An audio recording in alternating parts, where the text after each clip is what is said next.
Então você pode errar avançando de mais ou de menos. Por exemplo, então um jogo que te proporciona, oferece para o paciente exercícios básicos. Precisam ser realizados antes, esses jogos precisam ser realizados antes de jogos que tragam exercícios intermediários e, por fim, exercícios avançados. Então você erra quando você propõe jogos que trazem exercícios básicos para aquele seu objetivo e, em seguida, passa para jogos que já trazem exercícios ou solicitações de ações motoras e cognitivas avançadas.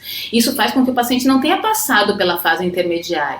E aí os seus objetivos podem não se concretizar, você pode ter que voltar no tratamento e refazer com jogos que passem por todas essas fases. Além disso, a evolução, a velocidade na evolução disso também é importante. Então os exercícios, os jogos que trazem exercícios e desafios básicos precisam ser realizados, passando pelos intermediários e pelos avançados, numa velocidade que o paciente consiga se adaptar a essa evolução com o tempo e consiga realizar muito bem os exercícios e os movimentos com a sua orientação conforme os jogos vão sendo propostos.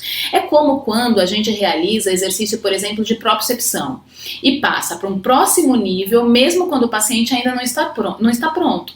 Né? Então, se você estiver oferecendo para o paciente um treino proprioceptivo numa tábua de equilíbrio, por exemplo, na cinesioterapia tradicional, e aí o paciente ainda não consegue se manter sobre a tábua, fica aí. O paciente não consegue se manter sobre a tábua de equilíbrio sem segurar, sem apoio de nada. Então ele precisa de apoio para se manter ali. Então esse treino proprioceptivo está num nível onde o paciente ainda precisa de apoio. E aí você evolui antes dele conseguir se manter em equilíbrio na tábua, você evolui para um disco proprioceptivo e o paciente que não conseguia ficar na tábua sem apoio, num solo mais instável ainda, provavelmente não vai conseguir treinar. Então você evoluiu rápido demais de um recurso para o outro, né? Isso faz com que o paciente se frustre, que o paciente fique frustrado na realização do exercício porque ele não vai conseguir. Então você não esperou uma adaptação para conseguir evoluir o treino proprioceptivo com esse paciente.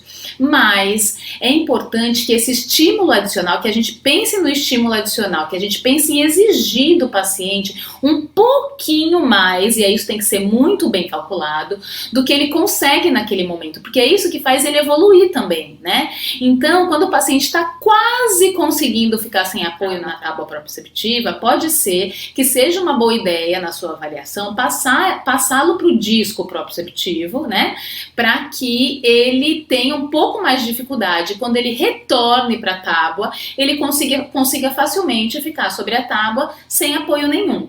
Então, no jogo é a mesma coisa. Quando você evolui o paciente para um jogo um pouquinho mais difícil, para que exija movimentos e ações desse paciente, e cálculos, e uma ação cognitiva, e uma ação motora, e prever o desafio, mais do que o jogo anterior, numa velocidade um pouquinho mais rápida, quando você voltar para aquele jogo que ele estava tendo dificuldade, ele vai realizar com mais facilidade, porque ele precisou se organizar e dar o seu jeito para conseguir jogar um jogo que exige ações um pouquinho mais difíceis. Mas isso depende de um bom olho clínico, depende de um fisioterapeuta que está atento à resposta do paciente a cada jogo. Então você percebe que ali você consegue avançar com o paciente, mesmo sem ele ter feito completamente as ações do jogo anterior, e você sabe que você pode avançar um pouquinho com ele, e quando você voltar para o outro jogo, ele vai se sentir satisfeito, feliz de ter conseguido realizar todas as ações, realizar todos os objetivos do jogo com muito mais facilidade.